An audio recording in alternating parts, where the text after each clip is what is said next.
You know, I'm kind of surprised that I haven't gotten a whole lot of questions on this yet, but I'm sure I will.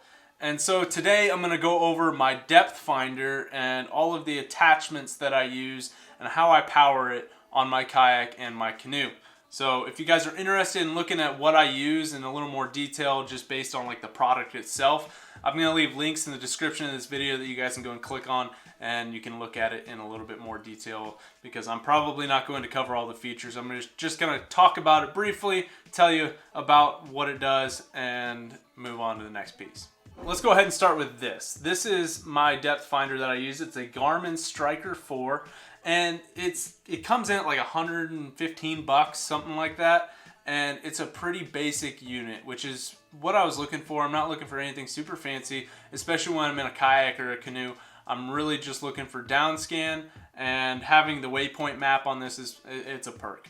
So the main things that I use this Garmin unit for is for down scan and water temperature. So those are the two things I pay attention to when I've got this on the kayak. So it does 200 hertz and 77 hertz, and it also has a chirp function for both of those. I don't know what the difference is, so if you guys do know what it is, go ahead and leave in the comments because I have no clue and I'm kind of curious about what it is. I'm sure a quick Google search could tell me that, but let me know. So like I said, I really just use this for down scan and water temperature, and it does have a waypoint map that I do use on occasion. So let's say I find like a brush pile out in the open and I don't have like a buoy marker or anything like that, I'll just go ahead and drop a pin on the map so then I can pull it up and find it again. And so this unit does do a map on one side and a down scan on the other. And so that's kind of nice if I'm doing that. But most of the time I've just got it on down scan with 200 hertz. And just looking for fish, looking for brush piles, looking for the depth and the water temperature. So this thing covers basically all of the bases that I looked for when I was looking for a kayak and canoe depth finder, and it's nice and compact, lightweight, and it fits the job perfectly. Now to power the unit, I use this, and I also use this to power the lights on the front of the kayak for when I'm out duck hunting in the morning. I need some lights. So this is a 12-volt battery. I got it at Walmart for like 25 bucks.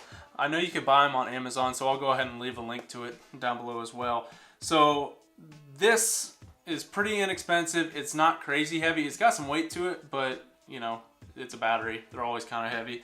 So this battery does the job. It powers the lights. It lasts a long time, surprisingly. So with a long-lasting battery, that's kind of a perk for me, especially if I'm going to be on the water all day long. I like a long-lasting battery, and you know, I can, if I'm going out for like an afternoon, I can usually get 2 fishing trips for like 4 hours a piece on this thing before I charge it again. And even then, it doesn't drop below 12 volts because the Garmin does tell me the voltage on the battery, so I'm able to monitor that. So, you know, you can get probably 12 hours out of it or more. Just depends. I don't know. I haven't pushed it until it's dead. To charge it, I had to buy a 12-volt battery charger, so it looks like a Lucky Duck battery charger. But this thing does 6 and 12 volt, which that's a perk for me, especially if I'm looking for another Lucky Duck charger. I've got one right here. You plug it on the terminals, you plug it in the wall, and it turns green when it's done charging, and it turns off. So, you know, you don't have to worry about overcharging your battery. So this is the first YakAttack mount that we are going to look at today, and this is the YakAttack fish finder mount. This YakAttack mount is designed to fit the Garmin Striker 4 because the Garmin Striker 4 is a very popular depth finder for kayak anglers. So it snaps in right there. You're able to adjust it up and down like this, and then it also rotates side to side. Down here you've got another wing nut, and you can adjust it up and down. And then down here on this side, you've got another adjustment point. So you're able to maneuver this thing however you want when you're in your kayak. And one thing that I do is I usually have it facing me when I'm sitting down, but when I stand up, I like to angle it up and then turn it to where when I'm standing, I can just look down and see it.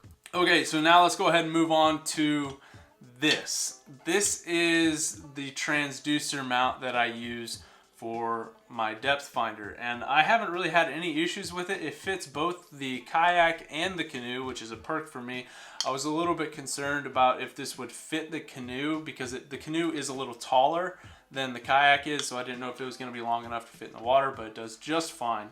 And so you can see that the arm moves here and it moves here, and you can loosen these bolts up right here and maneuver it however you want. These YakAttack mounts, you can pretty much finagle them in any different way that you want to fit your situation. So this mount is called the YakAttack Switchblade, and it's a basic transducer mount. It fits a lot of them.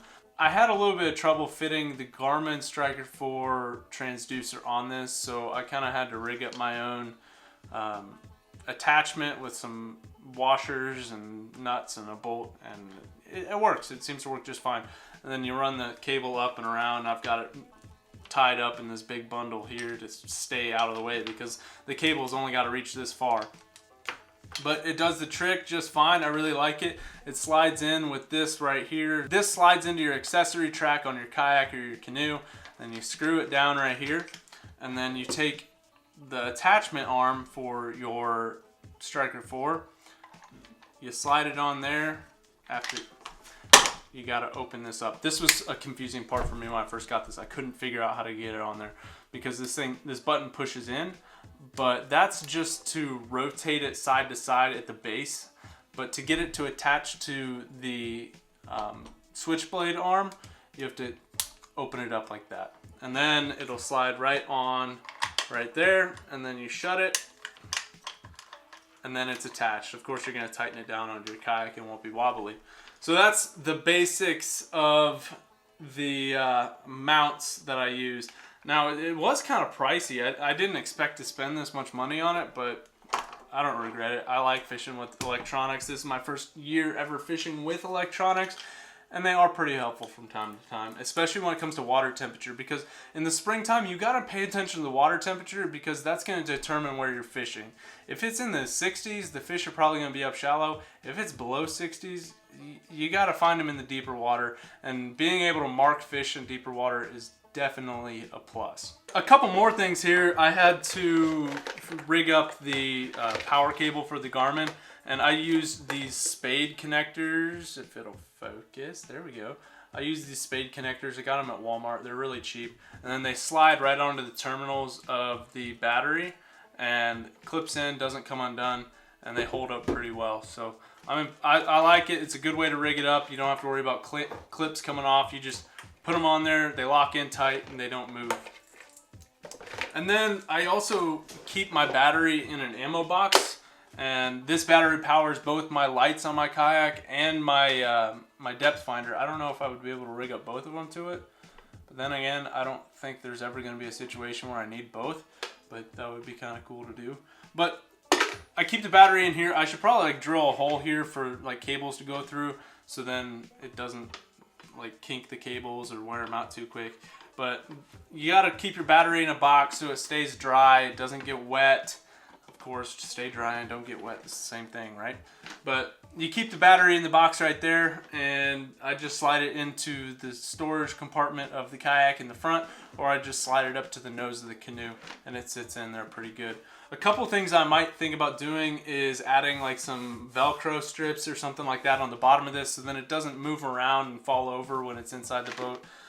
Just little things like that. It's constantly, when you're doing stuff with kayaks, it's constantly trying to adapt to the situation and trying to figure out the best way to do things. I know, last week I made a couple of videos on the blinds for the kayaks, and it's constantly adapting and trying to figure out things to work better and do things better, and I'm pretty sure that's just how it is with kayaks, and I'm excited to figure things out and see if we can rig up some different stuff. It's kind of fun to do. Trying to think if I'm missing anything, but I think that's it. So I do recommend using the Garmin Striker 4 if you are a kayak angler, and these mounts work perfectly for me, and I have no complaints with them. They didn't sponsor this video. I'm not affiliated with anybody that I'm talking about in this video. So if you guys are looking to get one of these, or you're looking for a good depth finder for your kayak or your canoe or anything like that, I would suggest looking at the Garmin Striker 4 if you're just looking for a basic unit that covers down scan, a little bit of waypoint map, and water temperature. It also does the, I don't remember what it's called, but it's the little ring thing for ice fishing. I don't know what it's called, but it does that as well. But that's all I've got for today's video. If you guys enjoyed it, let me know. If you guys want to support the channel, go ahead and pick up one of these hats. It means the world to me when you guys do that. I enjoy seeing pictures of you guys wearing the hats. So if you guys have any of those, be sure to send them into my Instagram or Snapchat or whatever. It means a lot. If you guys want to follow me on my social media, I've got a Twitter, Instagram, Snapchat, and Facebook. So be sure to follow me on there and stay up to date with what's going on. But that is all I've got for you guys today. I hope you enjoyed this video, and I'll catch you on the next one.